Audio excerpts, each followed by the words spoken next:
Welcome to ABC campus. आज हम ethical issues in financial reporting के टॉपिक में एक पास्ट एग्जाम का क्वेश्चन करेंगे स्प्रिंग 2018 की अटेम्प्ट से। और इस क्वेश्चन का टाइटल है चार्मिंग लिमिटेड। तो क्वेश्चन को पढ़ते हैं। Umar Shaikh, ACA, associate chartered accountant, is manager finance at Charming Limited and reports to Abid, FCA, who is the chief financial officer of CL.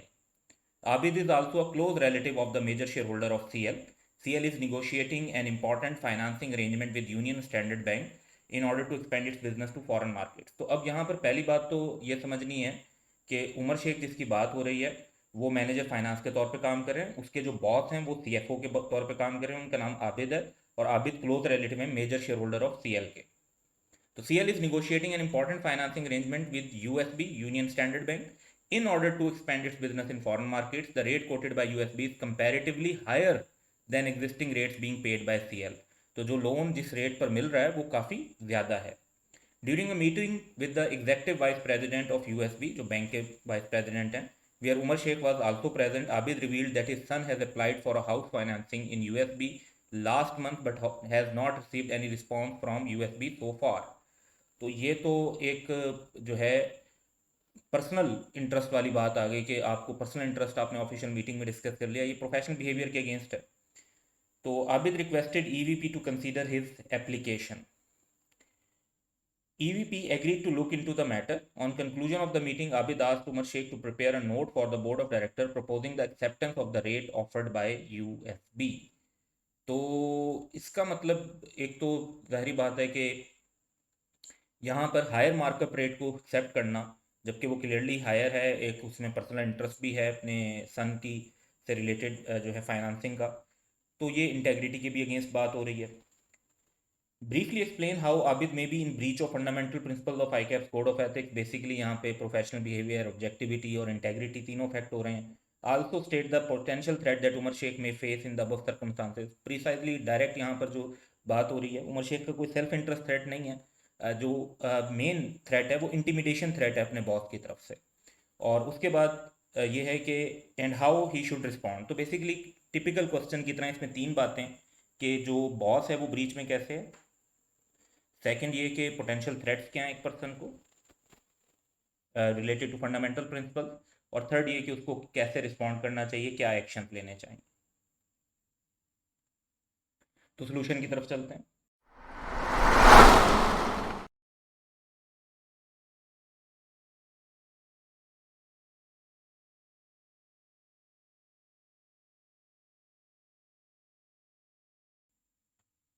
सबसे पहली बात तो ये कि हम breach of fundamental principles by Abid who CFO उनको डिस्कस करेंगे।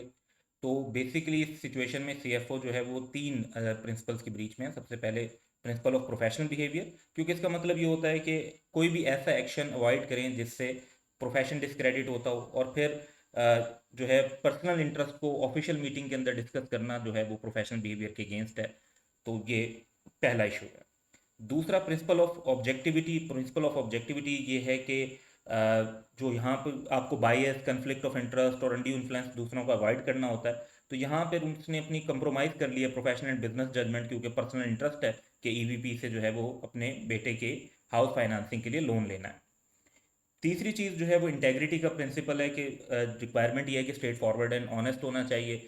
तो आप कंपनी के लिए एक लोन ले रहे हैं और हायर रेट को जो है एक्सेप्ट करने पर तैयार हो गए हैं, जबकि ये तो सही काम नहीं है। एज एन एम्प्लाई, चाहे सीएफओ के तौर पर हो और otherwise, you have to act in the best interest of your employer. अगर आपका एम्प्लायर लॉ की और किसी और रूल्स की खिलाफ वर्जी नहीं कर रहा, तो उसके अंदर रहते हुए आपने अपने एम्प्लॉयर के बेस्ट इंटरेस्ट में काम करना होता है। तो उससे हट के काम कर रहे हैं तो उसके इंटरेस्ट के रादर अगेंस्ट काम कर रहे हैं कि उसको एक्सपेंस ज़्यादा पे करना पड़ेगा। तो ये एक इंटेग्रिटी के प्रिंसिपल के अगेंस्ट थ्रेट आ जाता है। अब सेकंड पॉइंट डिस्कस करते हैं कि जो मिस्टर उमर को क्या इंटिमिडेशन थ्रेट फेस करना पड़ रहा है। तो उमर को अपने सुपीरियर से इंटिमिडेशन थ्रेट फेस करना पड़ रहा है। लाइक कि अगर वो ऑब्जेक्शन करता है इस मार्कअप रेट पे जो बैंक से लिया जा रहा है, जहाँ पर उसको ये आइडिया भी हो रहा है, तो और ख़ास तौर पे जो सीएफओ मिस्टर आबिद हैं वो रिलेटिव हैं प्रिंसिपल शेयर होल्डर के, तो मज़ीद एक सिचुएशन जो है उसके लिए कॉम्प्लिकेट हो जाती है। तो इंटिमिडेशन थ्रेट क्लियरली जो है वो मिस्टर उमर इस सिचुएशन में फेस कर रहे हैं। अब उनके लिए अवेलेबल सेफ गार्ड या जो रेलिवेंट एक्शन हैं वो क्या हैं। अगर तो थ्रेट सिग्निफिकेंट है फिर तो अपने सुपीरियर्स के साथ कंसल्ट करें विद इन द ऑर्गेनाइजेशन और कोशिश करें कि ये थ्रेट जो है वो एलिमिनेट या रिड्यूस हो जाए टू एन एक्सेप्टेबल लेवल। और अगर ऐसा होता नज़र नहीं आता तो फिर इस फाइनेंसिंग अरेंजमेंट के साथ एसोसिएट रहने से इनकार कर देना चाहिए। फिर जो फर्दर पॉइंट्स हैं उनको कंसीडर करें तो ऑडिट कमेटी या चीफ एग्जीक्यूटिव इनके साथ डिस्कस करने के बारे में सोचें। पॉलिसीज एंड प्रोसीजर देखें आपकी एंटिटी की क्या हैं, एथिक्स और विसल ब्लोइंग से रिलेटेड, उनको इंटरनल कम्युनिकेशन के लिए फॉलो करें। फिर भी काम नहीं होता तो फिर एक्सटर्नल वे को देखेंगे आप कैसे कंसल्ट करेंगे प्रोफेशनल बॉडी के साथ या इंटरनल एक्सटर्नल ऑडिटर के साथ या लीगल काउंसिल जो है आपकी उससे ओपिनियन ले लें, या थर्ड पार्टीज जैसे एससीसीपी वगैरह या इन अथॉरिटीज़ को इन्फॉर्म करने की अगर ज़रूरत पड़ती है तो उसको करेंगे। लेकिन इस सब में आप कॉन्फिडेंशियलिटी का ख्याल रखेंगे और एक्सट्रीम सिचुएशन में अगर कोई मैटर जो है वो रिजॉल्व होता नज़र नहीं आता तो फिर आप सिचुएशन में रिज़ाइन भी कर सकते हैं। So that was all for the day. Have a good day.